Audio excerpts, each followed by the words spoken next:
Hello friends, welcome to the success Kendra. Friends देखिए, आज का जो सेशन है 70 बीपीएससी पीटी 2024 के लिए बड़ा ही इंपॉर्टेंट है, क्योंकि आज के इस सेशन में हम लोग देखिए बीपीएससी के द्वारा अभी रिसेंटली 2024 में ही बीपीएससी ब्लॉक हॉर्टिकल्चर ऑफिसर का एग्जाम कंडक्ट करवाया गया है। तो बीपीएससी ब्लॉक हॉर्टिकल्चर ऑफिसर के क्वेश्चन पेपर को इस सेशन में हम डिस्कस करेंगे।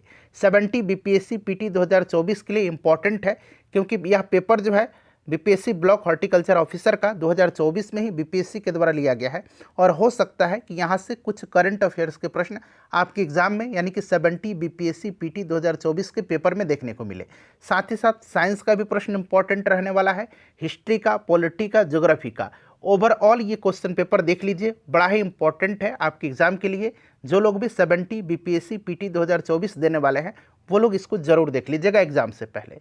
चलिए शुरू करते हैं अब हम लोग आज का सेशन। फ्रेंड्स एक बार सभी लोग प्लीज़ सेशन को लाइक कर दीजिए, और जब इसको कंप्लीट देख लीजिएगा, पूरा देख लीजिएगा, तो कम से कम इसको एक ग्रुप में जरूर शेयर कर दीजिएगा।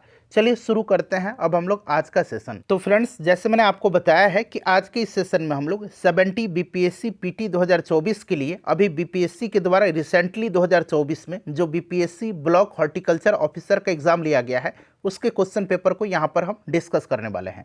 चूँकि पेपर 2024 का है बीपीएससी का, इसलिए इम्पॉर्टेंट है। हो सकता है यहाँ से करंट अफेयर्स के प्रश्न आपके जो 70 बीपीएससी पीटी का पेपर है वहाँ पर देखने को मिले। साइंस का भी सेक्शन इंपॉर्टेंट है, साइंस के भी प्रश्न पूछे जा सकते हैं। तो ओवरऑल ये पूरा क्वेश्चन पेपर इंपॉर्टेंट है फ्रेंड्स, इसको ध्यानपूर्वक देखिएगा। जो लोग भी 70 बीपीएससी पीटी 2024 देने वाले हैं उनके लिए बड़ा इंपॉर्टेंट है। चलिए थोड़ा सा मैं जूम करता हूं ताकि प्रश्न आपको और स्पष्ट रूप से दिखाई दे। पहला प्रश्न देखिए, चूंकि प्रश्न थोड़ा सा बड़ा है, यहाँ पर आप देख सकते हैं कि 4 कथन दिया गया है और नीचे दिए गए कूट का प्रयोग करके सही उत्तर आपको चुनना है। चलिए एक एक करके अब हम लोग यहाँ पर पढ़ेंगे। देखिए फ्रेंड्स, पहला प्रश्न क्या पूछा गया है कि 3 प्रकार के जलवायु क्षेत्र के संदर्भ में निम्नलिखित कथनों पर विचार करें, और नीचे दिए गए कूट से सही उत्तर का आपको चयन करना है। चलिए एक एक करके अब हम लोग देख लेते हैं।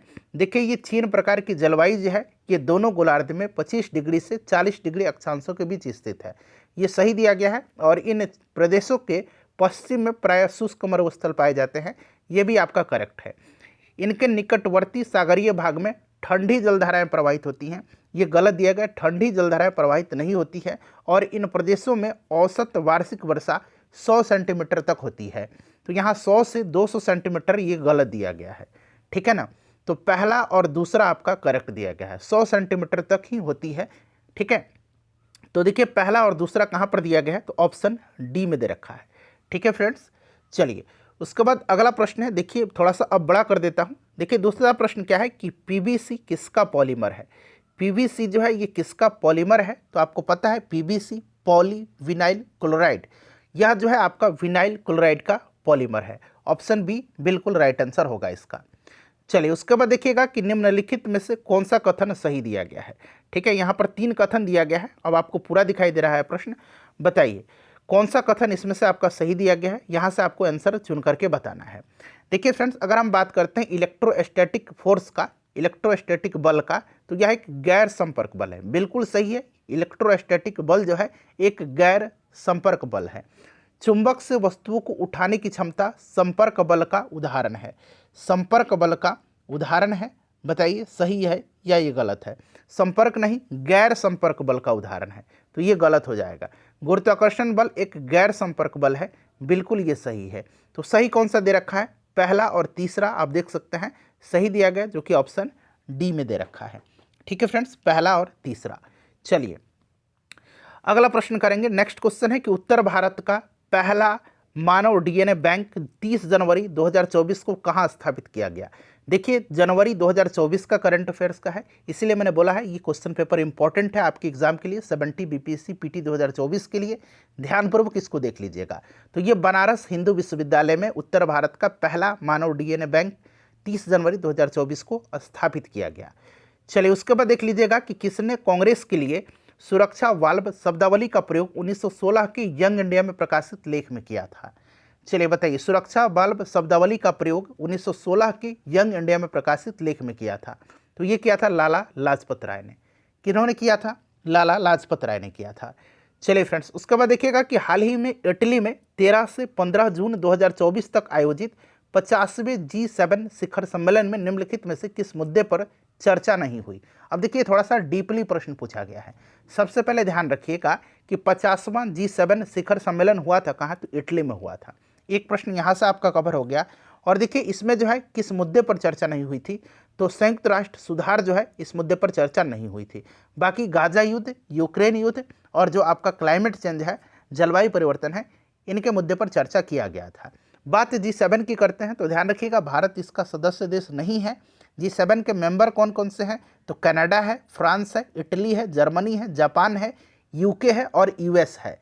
ठीक है, चलिए देखिए फ्रेंड्स, ये आपका रीजनिंग का प्रश्न आ गया। तो रीजनिंग और मैथ मैं आपको यहाँ पर नहीं बताऊंगा, मैं आपको सिर्फ जीके जीएस वाला प्रश्न आपको बताऊंगा, करंट अफेयर्स का। ठीक है, चलिए उसके बाद नेक्स्ट क्वेश्चन है हमारा क्वेश्चन नंबर, यहाँ से देख लीजिए हिंदी वाले सेक्शन में। देखिए किसी चलती बस के एकाएक रुक जाने पर उसमें बैठा यात्री आगे की दिशा में झुक जाते हैं, यह निम्न में से न्यूटन के किस नियम पर आधारित है। बहुत ही सिंपल सा क्वेश्चन है, बताइए न्यूटन के किस नियम पर यह आधारित है। तो आपने जड़त्व का नियम पढ़ा होगा, ठीक है ना, यह न्यूटन का पहला नियम है, न्यूटन का प्रथम नियम है।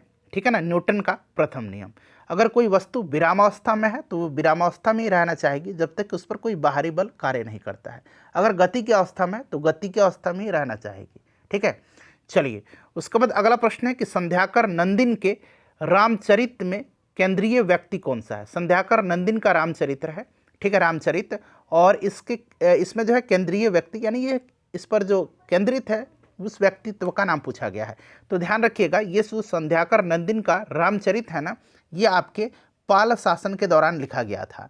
ठीक है, और ये किस केंद्रीय व्यक्ति पर चित्रित है, तो ये राजा रामपाल थे जो पाल वंश के, उन्हीं पर केंद्रित है। ठीक है, अच्छा, जो संध्याकर नंदिन के पुत्र थे उनका नाम है क्या, प्रजापति। याद रखिएगा प्रजापति, संध्याकर नंदिन के पुत्र प्रजापति जो थे ये रामपाल के जो साम्राज्य था उसमें संधि विग्रहिक मंत्री थे। संधि विग्रहिक यानी कि युद्ध और शांति के मंत्री थे। ठीक है, चलिए अगला प्रश्न है कि ऋषि सुनक ने यूनाइटेड किंगडम के प्रधानमंत्री के रूप में किसकी जगह ली। अब देखिए ऋषि सुनक भी अब ब्रिटेन के प्रधानमंत्री नहीं हैं, मैं बताता हूं आपको, पहले इसका आंसर बता दीजिए। ऋषि सुनक बने थे जो ब्रिटेन के प्रधानमंत्री, वो लीज ट्रस्कर को हरा करके, मतलब उनके जगह पर बने थे। ठीक है, अच्छा, अब ऋषि सुनक भी बदल गए हैं और ऋषि सुनक के जगह अब बन गए हैं कीर स्टारमर। ठीक है ना, अब बन गए हैं कौन, कीर स्टारमर बन गए हैं।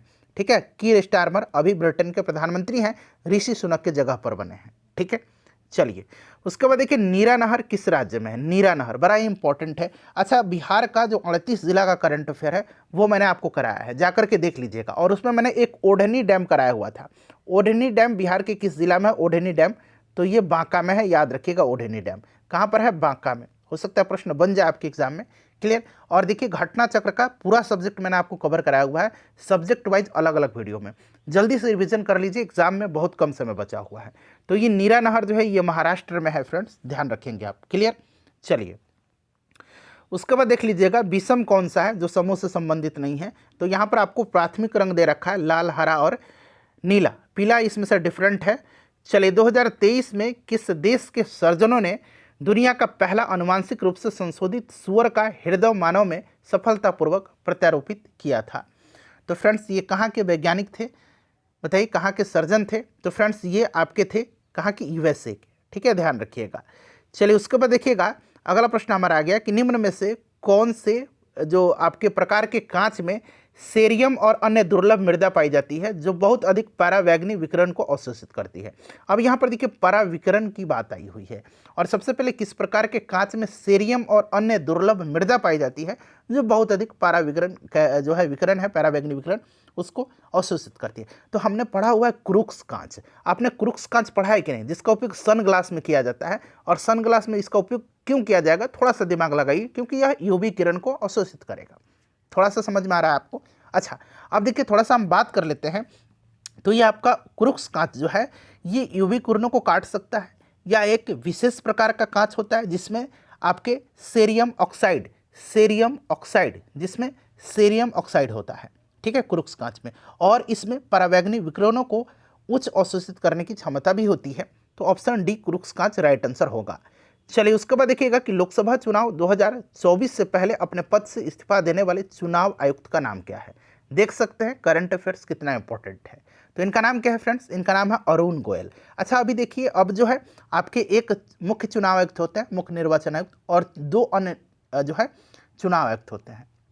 क्लियर? तो अब दोनों सेलेक्ट कर लिए गए हैं, एक ज्ञानेश कुमार हैं और दूसरा सुखबीर सिंह संधू हैं, SS संधू शॉर्ट में याद रखिएगा। चलिए नेक्स्ट क्वेश्चन हम करेंगे, क्वेश्चन नंबर 16। प्रश्न क्या है कि निम्नलिखित में से कौन सा ध्रुवीय भालू का सच्चा गुण है? ध्रुवीय भालू का, तो ध्रुवीय भालू जो होता है ये मांसाहारी होता है, बिल्कुल ये सच्चा गुण है इसका, ठीक है, मांसाहारी। चलिए उसके बाद देखिए, किस तिथि को संविधान सभा की पहली बैठक हुई थी?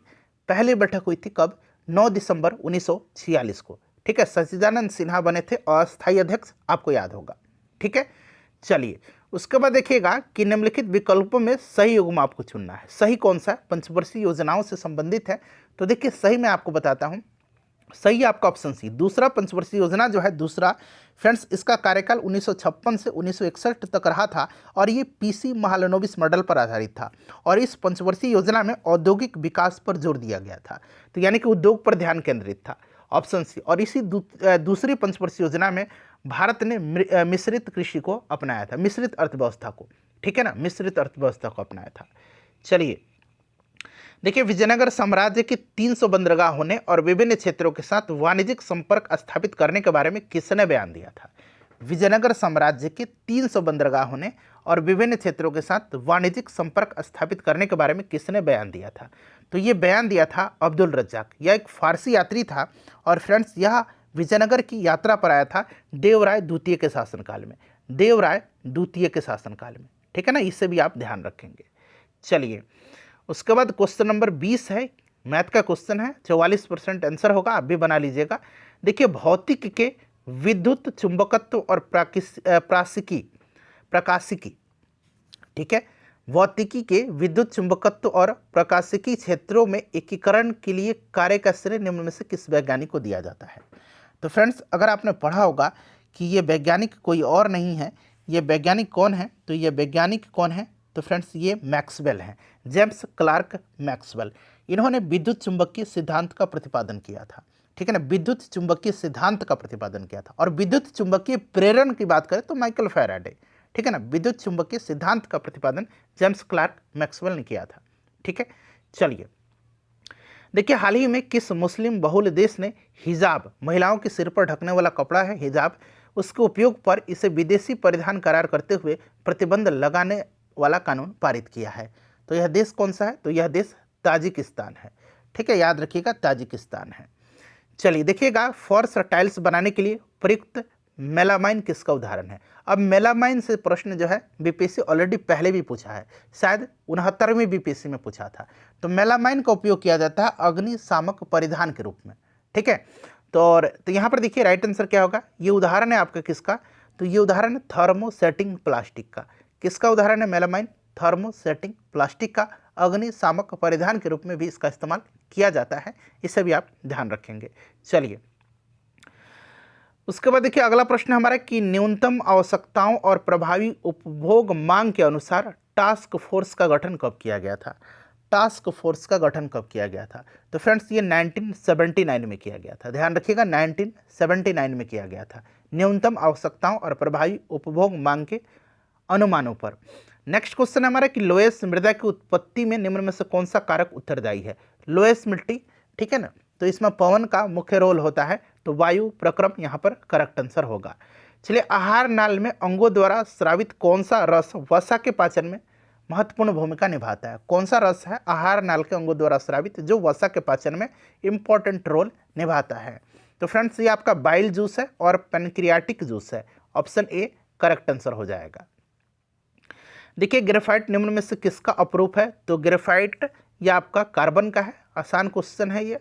चलिए दिए गए शब्द का एक तार्किक क्रम में आपको व्यवस्थित करना है, तो आप व्यवस्थित कर लीजिएगा, ठीक है ना। मैं आंसर आपको बता देता हूँ, ये सी वाला ऑप्शन यहाँ पर करेक्ट हो जाएगा, ठीक है। आप देख सकते हैं कि कौन सा क्रम सही है। चलिए अगला प्रश्न है कि पादप उत्तक में डैश की कोशिका भित्ति सुबेरिन के द्वारा स्कंदित होती है जो उन्हें गैस और जल के अणुओं के लिए अभेद बनाती है। अब देखिए ये प्रश्न बहुत ही बढ़िया है, ठीक है। अब देखिए पादप कोशिका में कॉर्क की कोशिका भित्ति सुबेरिन के द्वारा स्कंदित होती है। कॉर्क की, एक क्वेश्चन तो ये हो गया जो इन्हें गैस और जल के अणुओं के लिए अभेद बनाती है। अच्छा, थोड़ा सा ध्यान दीजिएगा, ये सुबेरिन है क्या? तो सुबेरिन एक जटिल पॉलीएस्टर है जो पौधे के कॉर्क उत्तक की कोशिका भित्ति में पाया जाता है। ठीक है, और यह एक भौतिक अवरोध के रूप में काम करता है और पौधों को जो है कई तरह की सुरक्षा प्रदान करता है। सुबेरिन पौधों के आसपास के उत्तकों से पानी की हानि को रोकता है। तो वही चीज़ है जो मैंने आपको अभी बताया है। ठीक है, चलिए उसके बाद देखिएगा, नेक्स्ट क्वेश्चन है हमारा कि किसी भी ग्रह पर गुरुत्वाकर्षण के कारण त्वरण निम्न में से किससे प्रभावित नहीं होता है? त्वरण किससे प्रभावित नहीं होता है, बताइए। तो ये प्रभावित नहीं होगा आपके किससे?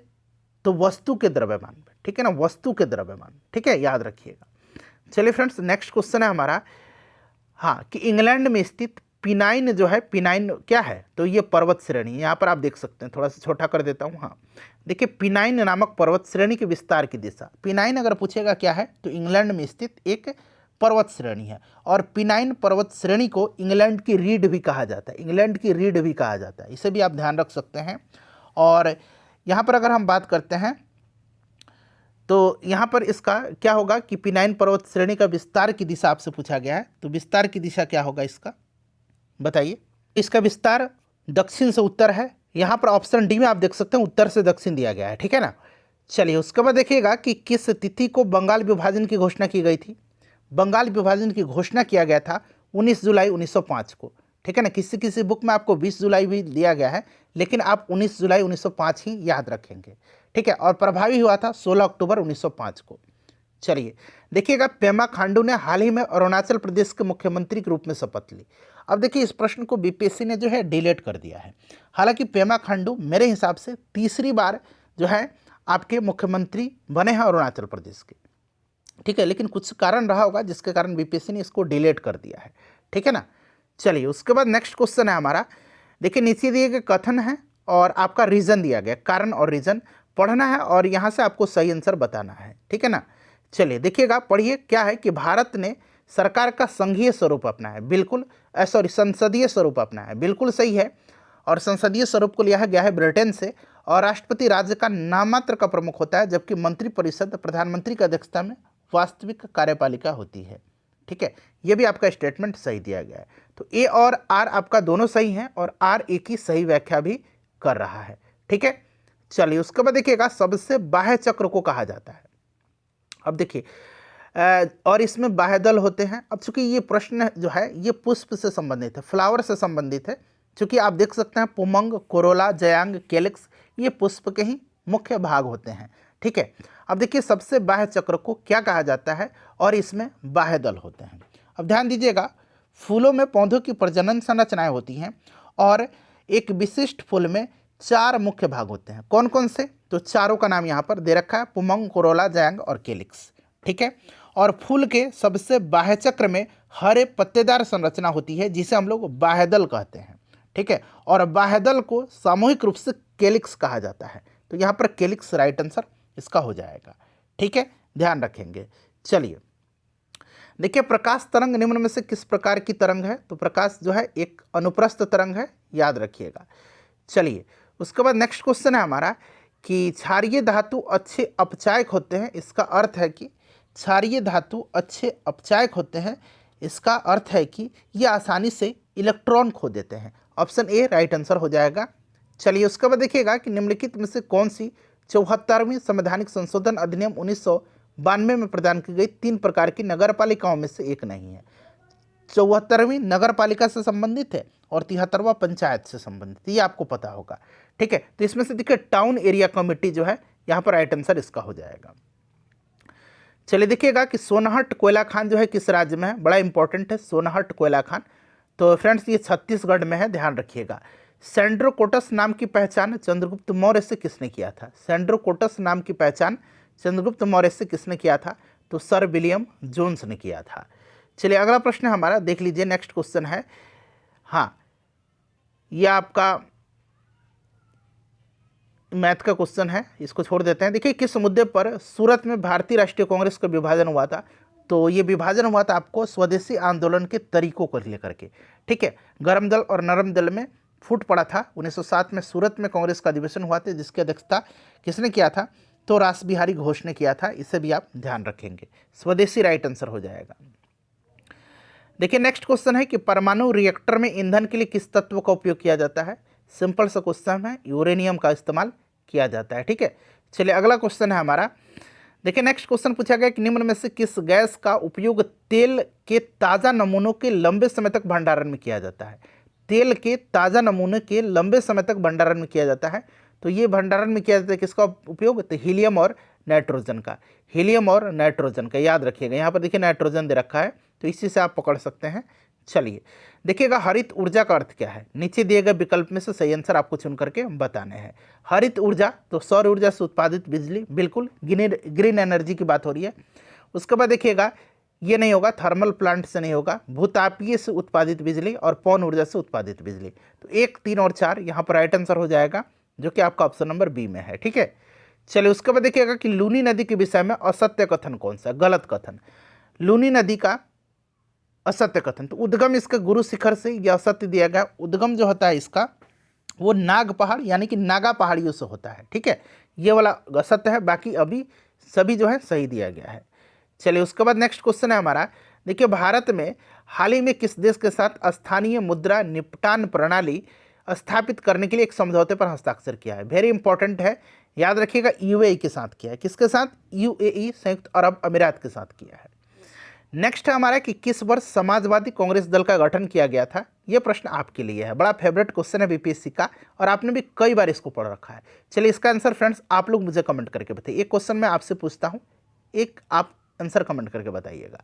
निम्न में से कौन 2024 में भारत रत्न प्राप्त करता नहीं है? तो देखिए भारत रत्न दिया गया था, इसमें चौधरी चरण सिंह है, लाल कृष्ण आडवाणी है, पीवी नरसिम्हा राव है, उसके बाद बिहार के जो आपके व्यक्ति हैं कर्पूरी ठाकुर, याद रखिएगा, एमएस स्वामीनाथन है, ठीक है। इसमें प्रणब मुखर्जी नहीं है, तो नहीं है प्रणब मुखर्जी, ठीक है ना। चलिए उसके बाद देखिएगा कि कौन सा जीव त्वचा के द्वारा शोषण करता है? त्वचा के द्वारा, चमड़ा से, तो ये केचुआ है। चलिए फ्रेंड्स उसके बाद नेक्स्ट क्वेश्चन करेंगे। देखिए अगला प्रश्न है हमारा कि मानव द्वारा निर्मित पहला सिंथेटिक फाइबर कौन सा था? तो ये आपका नाइलॉन है, क्लियर। चलिए उसके बाद देखिएगा केशिका नली में जल का स्तर निम्न में से किस परिस्थिति में न्यूनतम होगा? जल का स्तर न्यूनतम होगा कब? तो 4 डिग्री टेम्परेचर पर, जबकि जल का तापक्रम 4 डिग्री हो, ठीक है। और आपको पता है कि 4 डिग्री पर क्या होता है? आयतन न्यूनतम होता है और घनत्व अधिकतम होता है, ठीक है। चलिए देखिएगा ये रीजनिंग का क्वेश्चन है। अगला प्रश्न है कि जल में कौन सा बंध पाया जाता है? कौन सा बॉन्ड होता है? तो जल में हाइड्रोजन बॉन्ड होता है, ठीक है ना। कौन सा बॉन्ड होता है? Hydrogen bond. चलिए उसके बाद देखिए अगला प्रश्न है यहाँ पर कि हाँ कि भारत में अंतर्राज्यीय परिषद स्थापित करने की शक्ति किसके पास है? अच्छा अंतर्राज्यीय परिषद की बात करते हैं तो आर्टिकल 263 इससे संबंधित है, याद रखिएगा। केंद्र राज्य के बीच समन्वय स्थापित करता है और राष्ट्रपति के पास ये अधिकार है। और पहली बार जो है आपकी 1990 में 28 मई 1990 को सरकारिया आयोग की सिफारिश पर इसका गठन किया गया था। सरकारिया आयोग, ये भी आप ध्यान रखिएगा। भारत के राष्ट्रपति राइट आंसर होगा। जून 2024, देखिए करंट अफेयर इसी साल का है। जून 2024 में किस यूरोपीय देश ने फिलिस्तीन राज्य को मान्यता दिया था? तो फ्रेंड्स ये स्लोवेनिया है, और आर्मेनिया ने भी दिया है, आर्मेनिया ने, ये भी आप ध्यान रखिएगा, ठीक है ना। उसके बाद बात करें आर्मेनिया के अलावा तो स्पेन, आयरलैंड, नॉर्वे भी दिया है, बहामस, त्रिनिदाद और टोबैगो, उसके बाद जमैका, बारबाडोस, इन्होंने भी दिया है। तो ये सब मैंने नाम बताए हैं, इनको ध्यान रखिएगा। चलिए उसके बाद देखिए अगला प्रश्न है कि किस संघ के प्राणियों में संधियुक्त पाद होते हैं? तो ये किस में होते हैं फ्रेंड्स? तो ये ऑर्थ्रोपोडा में, ठीक है, ऑर्थ्रोपोडा में होता है, और इसी में आपका केकड़ा, मकड़ी, ये सब तिलचट्टा वगैरह आते हैं। चलिए उसके बाद नेक्स्ट क्वेश्चन है 58 नंबर कि निम्न में से किस प्रकार के कोयले में अधिकतम कार्बन तत्व होता है? तो कोयले का जो सबसे उच्च किस्म होगा उसी में अधिकतम होगा। सबसे उच्च किस्म है एंथ्रासाइट, ठीक है, और सबसे ज़्यादा कार्बन की मात्रा इसी में होता है, एंथ्रासाइट में। चलिए उसके बाद अगला हमारा प्रश्न है कि संरचना संगठन की दृष्टि से अंगारलैंड नामक दृढ़ भूखंड का भाग नहीं है, बताइए राइट आंसर इसका क्या होगा? तो फ्रेंड्स ये आपका अरब प्रायद्वीप होगा, ठीक है, अरब प्रायद्वीप। बाकी ये है सार्डिनियन पठार, रूसी चबूतरा, चीनी मैसिफ, ठीक है। चलिए देखिए, निम्नलिखित में से किसने विदेशी धरती पर इंडियन ओपिनियन नामक समाचार पत्र जो है निकाला था, अखबार निकाला था? तो आपको पता है ये निकाला था महात्मा गांधी जी ने, 1903 में इसका प्रकाशन हुआ था। अगला प्रश्न है कि इंडो मलाया पर्वतमाला में सम्मिलित नहीं है, इंडो मलाया पर्वतमाला में। तो फ्रेंड्स इसमें जो है आपका वियतनाम नहीं है, ठीक है। चलिए उसके बाद देखिएगा कि राइबोसोम जो है निम्न में से किस क्रिया का स्थान है? तो राइबोसोम जो है ये प्रोटीन संश्लेषण का स्थान है, आपको पता है प्रोटीन संश्लेषण राइट आंसर हो जाएगा। चलिए उसके बाद देखिएगा कि विश्व स्वास्थ्य संगठन द्वारा वर्ष 2024 के लिए स्वास्थ्य संवर्धन हेतु प्रतिष्ठित नेल्सन मंडेला पुरस्कार किस संस्था को प्रदान किया गया? बड़ा इंपॉर्टेंट करंट अफेयर्स आप देख सकते हैं। तो ये दिया गया आपका नीमहंस बेंगलुरु, नीमहंस यानी कि राष्ट्रीय मानसिक स्वास्थ्य एवं तंत्रिका विज्ञान संस्थान, नीमहंस, ठीक है, याद रखिएगा। चलिए उसके बाद देखिएगा, या बनाइएगा, देखिए निम्न में से कौन सा कार्य केंद्रीय बैंक का नहीं है? केंद्रीय बैंक का, तो केंद्रीय बैंक हमारा आरबीआई है और जनता के लिए बैंकिंग सुविधाएं ये आरबीआई का कार्य नहीं है, ठीक है ना। ऑप्शन ए राइट आंसर होगा। बाकी देख सकते हैं वाणिज्यिक बैंकों को ऋण देना, रेपो रेट का प्रबंधन करना, सरकार को बैंक सुविधाएं देना, ठीक है। चलिए उसके बाद देखिए मनुष्य द्वारा सबसे पहले किस धातु का प्रयोग किया गया था? तो सबसे पहले तांबा का इस्तेमाल किया गया था। चलिए उसके बाद नेक्स्ट क्वेश्चन है हमारा, देखिएगा 1857 के विद्रोह के समय दिल्ली में कंपनी का राजनीतिक एजेंट कौन था? हो सकता है नया प्रश्न हो आपके लिए, तो याद रखिएगा कौन था। राइट आंसर इसका क्या होगा, फटाफट बताइए, करेक्ट आंसर इसका क्या होगा? तो ये था आपका साइमन फ्रेजर। चलिए उसके बाद देखिएगा कि मनुष्य में कैटल डिजीज जो होता है ये किसके द्वारा संक्रमित होता है? कैटल डिजीज जो आपके पालतू मवेशी हैं, तो ये आपका एंथ्रेक्स, ठीक है। चलिए उसके बाद देखिए हाल ही में खोजा गया तामलाजू ब्लू होल, बड़ा इंपॉर्टेंट है, ये इसी साल का है, सबसे गहरा है पाया गया है, ये कहाँ पर स्थित है? हाल ही में खोजा गया तामजा ब्लू होल दुनिया का सबसे गहरा पाया गया है, ये कहाँ पर है? तो फ्रेंड्स ये मैक्सिको में है। चलिए उसके बाद देखिएगा कि निम्न में से कौन सा दस्तावेज आम बजट के साथ लोकसभा में प्रस्तुत नहीं किया जाता है? आम बजट के साथ नहीं किया जाता, तो आपको पता है कि आर्थिक सर्वेक्षण अब अलग कर दिया गया है, ये आर्थिक सर्वेक्षण साथ में प्रस्तुत नहीं किया जाता है, ठीक है। चलिए नेक्स्ट क्वेश्चन है हमारा कि भारत की पहली स्वदेशी रूप से निर्मित हाइड्रोजन ईंधन सेल फेरी बोट जिसका उद्घाटन मार्च 2024 में प्रधानमंत्री के द्वारा किया गया, कि किसके द्वारा विकसित किया गया था? किसके द्वारा ये विकसित किया गया था, ये आपसे पूछा गया है, बताएंगे राइट आंसर क्या होगा, किसके द्वारा ये विकसित किया गया है? तो फ्रेंड्स देखिए ये विकसित किया गया है कोचिन शिपयार्ड लिमिटेड के द्वारा, ठीक है, याद रखिएगा कोचिन शिपयार्ड लिमिटेड के द्वारा आपका भारत की पहली स्वदेशी रूप से निर्मित हाइड्रोजन ईंधन फेरी बोट जिसका उद्घाटन प्रधानमंत्री जी ने किया है। चलिए जवाहरलाल नेहरू द्वारा अपनी बेटी को लिखे गए जो पत्र हैं, ठीक है ना, लिखे गए पत्रों से युक्त एक प्रकाशन है, कौन सा? जो विभिन्न ऐतिहासिक घटनाओं और वैश्विक विकास के बारे में जानकारी प्रदान करता है। तो ये आपका विश्व इतिहास की झलकियां हैं, याद रखेंगे आप। अगला प्रश्न है कि मूल विन्यास से विन्यास में परिवर्तन का अनुपात को क्या कहते हैं? तो फ्रेंड्स इसको स्ट्रेन कहा जाता है, खिंचाव कहा जाता है, ठीक है ना। चलिए अगला प्रश्न हमारा है नेक्स्ट क्वेश्चन। नेक्स्ट क्वेश्चन क्या है कि अकबर की पालक माँ का नाम? अकबर की माता तो हमीदा बानो बेगम आपको याद है, लेकिन पालक माता है जो है ये महम अनगा, ठीक है ना, याद रखिएगा। चलिए उसके बाद देख लीजिएगा अगला प्रश्न है कि भारत का प्रारंभिक इतिहास पुस्तक के लेखक का नाम पूछा गया है। भारत का प्रारंभिक इतिहास, तो इसको लिखा है किसने? तो फ्रेंड्स इसको लिखा है वीए स्मिथ ने। चलिए उसके बाद देखिएगा कि निम्नलिखित में से कौन सा प्रत्यक्ष रूप से काकोरी ट्रेन से संबंधित नहीं था?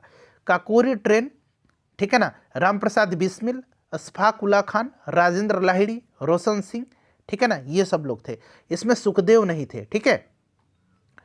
चलिए उसके बाद देखिए अगला प्रश्न है हमारा कि जब सल्फर को रबर के साथ गर्म किया जाता है तो इस प्रक्रिया को सामान्यतः क्या कहा जाता है? तो इसको वल्कनीकरण कहा जाता है, ठीक है ना, और अंग्रेजी में इसको वल्केनाइजेशन कहा जाता है। चलिए उसके बाद देखिए विद्युत धारा का पता लगाने के लिए उपयोग करने वाला उपकरण। अब देखिए धारा का पता लगाने के लिए, प्रश्न को ध्यान से पढ़िएगा नहीं तो आप जाकर के एमीटर पर मार देंगे, ये आपका गैल्वेनोमीटर है, ठीक है ना। चलिए उसके बाद देखिएगा कि स्वर्ण क्रांति का संबंध पूछा गया है, तो स्वर्ण क्रांति किससे संबंधित है? तो ये शहद और बागवानी से। चलिए अगला प्रश्न है कि शक्तिकांत दास जो कि रिजर्व बैंक के वर्तमान गवर्नर हैं, 25वें गवर्नर के रूप में ये कार्यरत हैं, याद रखिएगा। तो इसके पहले ये थे आपके 15वें वित्त आयोग के सदस्य थे, G20 के शेरपा थे भारत के, और सचिव राजस्व विभाग और आर्थिक मामलों के विभाग के थे।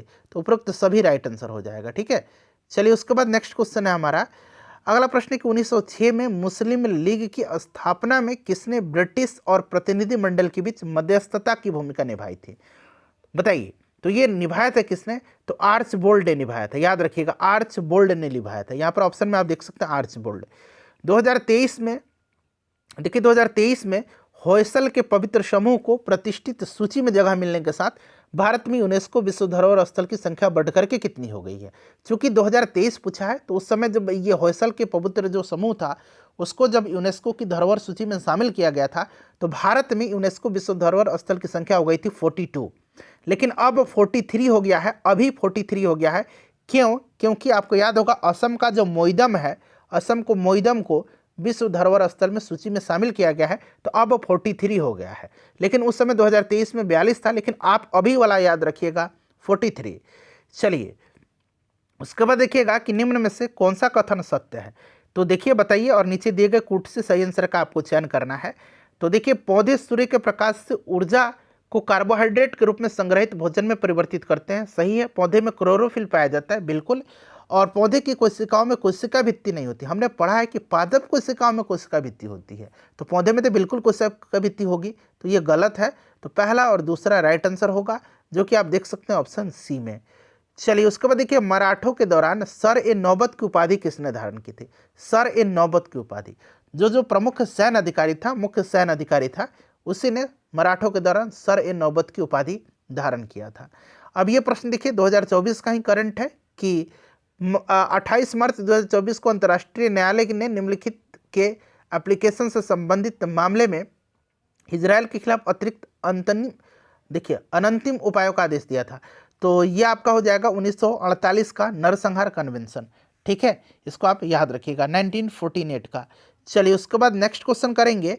अगला प्रश्न हमारा यहाँ से देखिएगा कि अक्टूबर 1937 में वर्धा सम्मेलन में देखिए किस शैक्षिक दृष्टिकोण का समर्थन किया गया।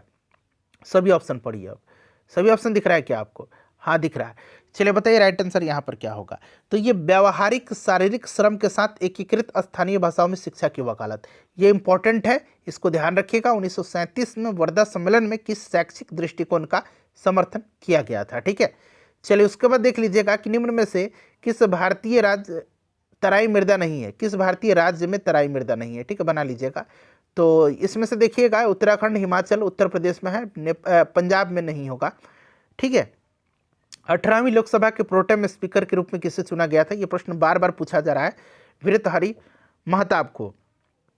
चलिए उसके बाद देख लीजिएगा कि निम्नलिखित में से कौन सी श्रेणियां उस निर्वाचक मंडल का हिस्सा नहीं है जो भारत के राष्ट्रपति के चुनाव में भाग लेते हैं। अब देखिए भारत के राष्ट्रपति के चुनाव में निर्वाचक मंडल में जो भाग लेते हैं ये लोकसभा और राज्यसभा के निर्वाचित सदस्य और प्रत्येक राज्य के विधानसभा के निर्वाचित सदस्य होते हैं। तो आप देख सकते हैं इनमें से कोई भी नहीं होगा, ठीक है ना, आप देख सकते हैं, ठीक है ना, पूरा देख लीजिए, निर्वाचित सदस्य होंगे, ठीक है। तो इनमें से कोई नहीं राइट आंसर होगा, क्योंकि ऑप्शन पूरा दे रखा है 1 2 3 4, कोई आंसर नहीं होगा, ठीक है। चलिए अंतर्राष्ट्रीय आपराधिक न्यायालय के अभियोक्ता ने 20 मई 2024 को निम्नलिखित में से किसके विरुद्ध गिरफ्तारी वारंट का अनुरोध किया था।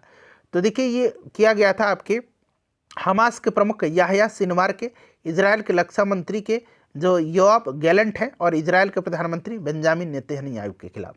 तीनों का राइट आंसर होगा, ठीक है। चलिए उसके बाद नेक्स्ट क्वेश्चन है हमारा कि देखिएगा कि विंध्यन क्रम की चट्टान समूह में सम्मिलित नहीं है, विंध्यन क्रम की चट्टान, तो यहां पर आपका हो जाएगा फ्लैग स्टोन, ठीक है। चलिए उसके बाद देखिएगा अगला प्रश्न हमारा क्या आ गया कि देखिएगा नूह सिपहर, ठीक है, नूह सिपहर की काव्य रचना मुख्य रूप से किस ऐतिहासिक व्यक्ति पर केंद्रित है, इंपॉर्टेंट क्वेश्चन है, बताइएगा। तो फ्रेंड्स ये किस पर है, तो याद रखिएगा ये आपका है मुबारक शाह खिलजी पर, ठीक है। चलिए देखिएगा कौन सा युग्म सुमेलित। अब देखिए इस क्वेश्चन को क्या किया गया है, बीपीएससी के द्वारा डिलीट कर दिया गया है, ठीक है ना, डिलीट बीपीएससी ने इस क्वेश्चन को कर दिया है। और क्यों किया हुआ है तो मैं बताता हूँ, प्रश्न पढ़िए, कौन सा युग्म सही सुमेलित नहीं है। तो इसमें से देखिएगा ये भी सही सुमेलित नहीं है, ये भी सही सुमेलित नहीं, तो पहले 2 ही देखिए, तो फिर तो ऑप्शन तो ई होना चाहिए, तो ऐसा तो है नहीं। सुधारक का जीके गोखले नहीं होगा, सुधारक का जो होगा गोपाल गणेश अगरकर होगा। और एडवोकेट ऑफ इंडिया का देखिए यह आपका होगा दुर्गादास बसु का है, तो इसीलिए इसको डिलीट कर दिया गया है। चलिए देखिएगा, एमीटर परिपथ के साथ किस क्रम में जोड़ा जाता है? तो परिपथ के साथ एमीटर को श्रेणी में जोड़ा जाता है, श्रृंखला में जोड़ा जाता है, ठीक है ना। तो इसको याद रखिएगा। चलिए देखिए, कौन सा हरी शैवाल का उदाहरण है? तो हरी शैवाल का उदाहरण है इसमें से फ्लैमिडोमोनस, ठीक है, फ्लैमिडोमोनस याद रखिएगा। चलिए, निम्नलिखित में से सबसे लंबे समय तक लोकसभा का सदस्य कौन सा रहा था? कौन रहे थे इसमें से? इंपॉर्टेंट है, इंद्रजीत गुप्ता, ठीक है। चलिए आखिरी क्वेश्चन है, क्योंकि 100 ही क्वेश्चन इसमें जीके जीएस के थे, ठीक है। तो 2023 का नोबेल शांति पुरस्कार नरगिस मोहम्मदी को उनके किस कार्य के क्षेत्र के लिए दिया गया था? तो ये महिला अधिकार। और 2024 वाला नोबेल शांति पुरस्कार याद रखिएगा, ये जापान का एक संगठन है, निहोन हिंडाइको को दिया गया है, निहोन हिंडाइको को। तो फ्रेंड्स, सेशन को लाइक कर दीजिए और इसको शेयर कर दीजिएगा।